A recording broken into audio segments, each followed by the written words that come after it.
Il s'agit d'une aventure qui ressemble au contrat dit par le général de Gaulle au soleil des indépendances de l'Afrique occidentale française. Il s'agit d'une aventure meurtrière vers tous les esprits et l'espoir d'une fédération africaine.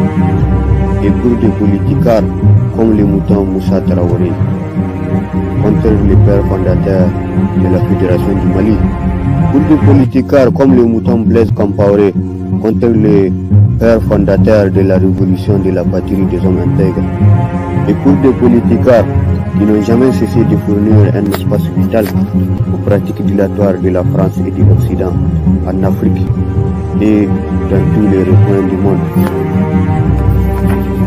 Il s'agit d'une aventure où l'Élysée joue constamment dans plusieurs scénarios pour se maintenir et piller l'Afrique.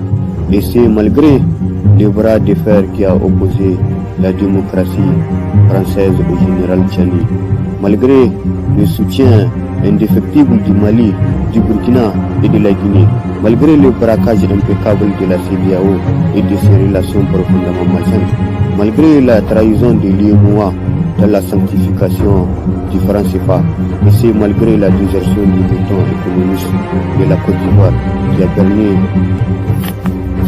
le peuple ivoirien et l'Afrique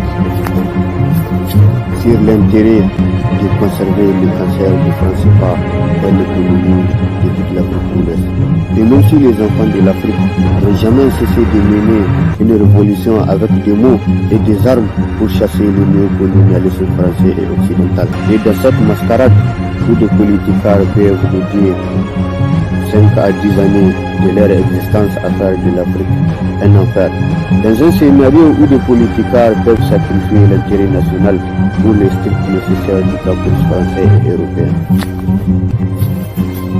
Dans une politique qui n'a jamais cessé de prôner la présence dangereuse des bases militaires étrangères dans la mère patrie comme aux 4 points cardinaux. Dans une démocratie qui prône l'effet de l'atome au détriment d'une science dévouée à la santé, à la justice sociale et au développement durable.